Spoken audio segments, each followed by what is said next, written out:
Hello friends, ધમુસ kitchen and લગ પર તમારું સ્વાગત છે.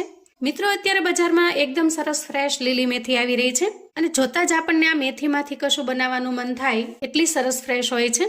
અને વળી શિયાળામાં મેથી ખાવાના જે ફાયદા છે એ તો તમે જાણો જ છો. તો આજે જ્યારે હું માર્કેટમાં ગઈ ત્યારે એકદમ સરસ ફ્રેશ અને લીલી મેથી જોઈ અને મને થયું કે તમારી સાથે કોઈ લીલી મેથીની રેસિપી શેર કરું જે એકદમ યુનિક અને અલગ હોય અને સ્વાદમાં લાજવાબ. તો ચાલો બનાવવાની શરૂઆત કરીએ. તો આજે આપણે મેથીમાં પૌવા નાખી એકદમ અલગ, યુનિક અને નવી રેસિપી બનાવીશું, જેને ખાતા પેટ તો ભરાશે પણ મન નહીં ભરાય. તો અહીંયા સૌથી પહેલા મેથીને મેં ચૂંટી લીધી છે અને એના એકદમ સરસ જે પાન છે એને આપણે અલગ કરી લીધા છે.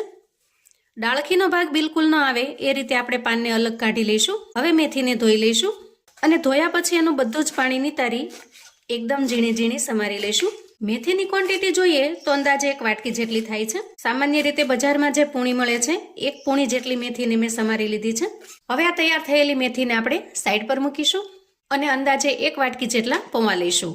આ પૌવા જે આપણે ખાસ કરીને બટેકા પૌવા બનાવવા માટે વાપરતા હોઈએ તે રૂટીન પૌવા છે અને પૌવાને મેં જોઈ ચોખ્ખા કરી ચાળીને લઈ લીધા છે. આ પૌવાને આપણે ધોઈ લેવાના છે. તો આ રીતે કોઈ બાઉલમાં લઈ 2 થી 3 વખત પાણી નાખીને સરસ રીતે ધોઈ લઈએ. પૌવાને ચાળીને ચોખ્ખા કર્યા હોવા છતાં એના અંદર ડસ્ટનું પ્રમાણ હોય છે, તો આ વધારે પડતી ડસ્ટને આપણે 2 થી 3 વખત ધોઈ લઈશું ને તો એકદમ સરસ રીતે કાઢી શકશું, જેથી એકદમ સરસ ચોખ્ખા થઈ જશે. અને તમે જુઓ, પૌવાનો કલર પણ એકદમ વ્હાઈટ થઈ જશે. હવે પૌવાની અંદરનું બધું જ પાણી આપણે નિતારી લઈએ. જુઓ, આ રીતે જેટલું નીકળે એટલું બધું જ પાણી આપણે કાઢી લેવાનું છે અને ત્યાર પછી પૌવાને થોડી વાર માટે રેસ્ટ થવા દઈશું, જેથી પૌવા ખૂબ સરસ રીતે પલળી જશે. અહીંયા પૌવા થોડી વારમાં એકદમ સરસ રીતે પલળી ગયા છે અને આ રીતે હાથથી મેશ કરતા સરસ મેશ પણ થઈ જાય છે. જુઓ, આ રીતે એક મિક્સિંગ બાઉલ લઈશું અને એમાં પૌવાને ટ્રાન્સફર કરીશું અને ત્યાર પછી આપણે એમાં સમારેલી મેથી ઉમેરી દઈએ. અહીંયા પૌવા કરતાં મેથીનું પ્રમાણ 1.5 ગણું છે, એટલે કે 1 વાટકી પૌવાની સામે આપણે 1.5 વાટકી જેટલી મેથી લીધી છે. અને મેથીને ઉમેર્યા પછી આપણે એક બાફેલું બટેકું ઉમેરીશું. એક મીડિયમ સાઇઝનું બટેકું આ રીતે મેશ કરીને લીધું છે અને 1 ચમચી જેટલી આદુ મરચાંની પેસ્ટ ઉમેરી દઈએ.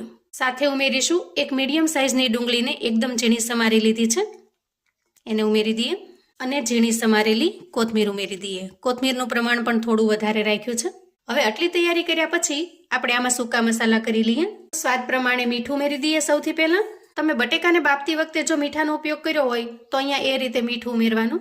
નાની ચમચી જેટલી હળદર ઉમેરીશું અને 1 ચમચી ધાણા જીરું પાવડર ઉમેરીશું. 1 ચમચી ઉમેરીશું લાલ મરચું પાવડર. તમારે જો વધારે સ્પાઇસી બનાવવું હોય તો લાલ મરચું પાવડર વધારે ઉમેરવાનું, અથવા તો આપણે જે આદુ મરચાંને ક્રશ કરીને ઉમેર્યા છે એની પેસ્ટ થોડી વધારે ઉમેરી દેવાની. પણ મેં અહીંયા મીડિયમ તીખું થાય એ રીતે બંને વસ્તુને ઉમેરી છે. હવે ટેસ્ટમાં એકદમ ચટપટું અને ટેંગી બનાવવા માટે આપણે અડધા લીંબુનો રસ ઉમેરીશું. તમે અહીંયા લીંબુના રસની જગ્યાએ આમચૂર પાવડરનો પણ ઉપયોગ કરી શકો છો. તો તમારે 1 ચમચી જેટલો આમચૂર પાવડર ઉમેરવાનો છે અને છેલ્લે 1 નાની ચમચી જેટલો થોડો અમથો ગરમ મસાલો. તમને જો ગરમ મસાલો ન ફાવે તો તમે સ્કીપ પણ કરી શકો છો. હવે આ બધી જ વસ્તુને સૌથી પહેલા આપણે હાથ વડે મિક્સ કરી લઈશું. તો નાસ્તો એકદમ ગજબનો, ખૂબ જ ટેસ્ટી બનશે અને ઘરમાં નાના બાળકોથી લઈ મોટા સૌને ખૂબ જ પસંદ આવે એવો પણ બનશે. મોટા ભાગે બાળકોને મેથીની રેસિપી પસંદ આવતી નથી, પણ જો આ રીતે તમે મેથીનો નાસ્તો બનાવીને આપશો ને તો ચોક્કસથી ખાશે અને વળી એટલો ટેસ્ટી બને છે કે હોંશે હોંશે માંગીને ખાશે. આ રીતે એકદમ સરસ રીતે બધી જ વસ્તુને મિક્સ કરી લેવાની છે અને અહીંયા ક્યાંય પણ મિશ્રણમાં આપણે પાણીનો ઉપયોગ કરવાનો નથી. આ રીતે એકદમ સરસ બાઇન્ડિંગ પણ આવી જાય છે. પણ નાસ્તાને વધારે ટેસ્ટી બનાવવા માટે અહીંયા આપણે મોટી 2 ચમચી જેટલો ઘઉંનો લોટ ઉમેરીશું. તમે ચણાનો લોટ પણ ઉમેરી શકો છો અથવા તો રવો પણ ઉમેરી શકો છો, પણ એકદમ હેલ્ધી બનાવવા માટે અને અલગ ટેસ્ટ લાવવા માટે આપણે ઘઉંનો લોટ ઉમેર્યો છે. અને ત્યારબાદ ઘઉંના લોટને પણ આપણે સારી રીતે મિક્સ કરી લેવાનો છે. જુઓ, આ રીતે મિશ્રણમાં એકદમ સરસ બાઇન્ડિંગ આવી ગયું છે. હવે તૈયાર થયેલા મિશ્રણને આપણે થોડી વાર માટે ઢાંકીને રહેવા દઈશું અને ત્યાં સુધીમાં આજના નાસ્તા માટેની એકદમ ટેસ્ટી એવી ચટણી બનાવી લઈએ. ચટણી બનાવવા માટે આપણે અહીંયા લઈશું 2 મીડિયમ સાઇઝના ટમેટા, 1 નાની ડુંગળી, થોડી લસણની કળીઓ 3-4 જેટલી અને 1 લાલ મરચું. ગેસ ઉપર એક પેન મૂકીશું અને એમાં અડધી ચમચી જેટલું આપણે તેલ એડ કરીશું. તેલ થોડું ગરમ થાય એટલે આપણે ટમેટા, ડુંગળી, લસણની કળીઓ અને મરચું એડ કરીશું. તો થોડી વાર માટે ઢાંકણ ઢાંકી અને 2 મિનિટ સુધી એને ચડવા દઈએ. હવે ફરી ચેક કરી લઈએ. ટમેટા અને ડુંગળી બંને સારી રીતે સતળાઈ ગયા છે. ગેસની ફ્લેમને આપણે અહીંયા બંધ કરીશું. હવે આ બધી વસ્તુને આપણે થોડી વાર માટે ઠંડી થવા દઈએ. હવે મસાલા મેકર લઈશું અને એના અંદર તૈયાર કરેલા ટમેટા, ડુંગળી, લસણને એડ કરી દઈએ. ચટણીમાં થોડા મસાલા કરી લઈએ. સ્વાદ પ્રમાણે મીઠું એડ કરીશું. 1 ચમચી જેટલું ધાણા જીરું પાવડર એડ કરીશું. અડધી ચમચી જેટલું આખું જીરું એડ કરીશું અને થોડો અમથો અહીંયા ગોળ એડ કરીશું અને ઢાંકણ ઢાંકી એકદમ સરસ મજાની ચટણી બનાવીને તૈયાર કરી લઈએ. તો અહીંયા જુઓ એકદમ સરસ મજાની ચટણી બનીને તૈયાર થઈ ગઈ છે. ચટણીને આપણે એક બાઉલની અંદર કાઢી લઈએ અને હવે ચેક કરી લઈએ. તો અહીંયા આપણું મિશ્રણ એકદમ રેડી તૈયાર છે. થોડી વાર રેસ્ટ થવાથી બધી જ વસ્તુ ખૂબ સરસ રીતે મિક્સ થઈ ગઈ છે. હવે હું બંને હાથની હથેળીને ઓઇલથી ગ્રીસ કરી લઉં છું અને મિશ્રણમાંથી થોડું પોષણ લઈશું. જુઓ આ રીતે અને હથેળી વડે થોડું પ્રેસ કરી આ રીતે ટિક્કીનો શેપ આપીશું. એકદમ સરળ રીતે, સિમ્પલ રીતે અને ફટાફટથી બનીને તૈયાર થઈ જશે. બંને હાથની હથેળીને થોડી પ્રેસ કરતા એકદમ સરસ ટિક્કી જેવો શેપ આવી જશે અને પછી આપણે એની કિનારી સેટ કરી લઈએ. જુઓ આ રીતે. હવે થોડા મિશ્રણમાંથી મેં આ રીતે ટિક્કી બનાવીને તૈયાર કરી છે અને બાકીના મિશ્રણને મેં એમનેમ રહેવા દીધું છે, કેમ કે આપણે આજે એક જ મિશ્રણમાંથી 2 રીતના નાસ્તા બનાવીશું. તો સૌથી પહેલા જે ટિક્કીનો શેપ આપેલો છે એ નાસ્તો બનાવી લઈએ. ગેસ ઓન કરી ગેસ ઉપર આપણે એક પેન મૂકીશું અને પેનમાં થોડું તેલ લઈશું. નાસ્તાને આપણે ડીપ ફ્રાય નહીં પણ શેલો ફ્રાય કરવાનો છે. જુઓ અહીંયા તેલ થોડું ગરમ થઈ જાય એટલે આપણે નાસ્તાને ઉમેરી દઈએ. એકદમ ઓછા તેલમાં ખૂબ જ ટેસ્ટી એવો નાસ્તો બને છે અને ટેસ્ટમાં એકદમ લાજવાબ. એ નીચેની સાઈડ સરસ રીતે શેકાઈ જાય પછી એને પલટાવી લેવાનો છે. તો આ રીતે 2 થી 3 વખત પલટાવી નાસ્તાને એકદમ સરસ ક્રિસ્પી બનાવી લઈશું. તૈયાર થયેલા નાસ્તાને આપણે પ્લેટમાં લઈ લઈએ અને ત્યાર પછી બીજો નાસ્તો બનાવી લઈએ. હવે જે મિશ્રણ વધ્યું છે એ મિશ્રણમાંથી આપણે ખૂબ સરસ મજાના બોલ્સ બનાવી લેવાના છે. આપણે અહીંયા બધા જ મિશ્રણમાંથી બોલ્સ બનાવી લીધા છે. હવે આપણે ગેસ તરફ જઈશું. બીજા નાસ્તાને આપણે અપ્પે પેનથી બનાવીશું.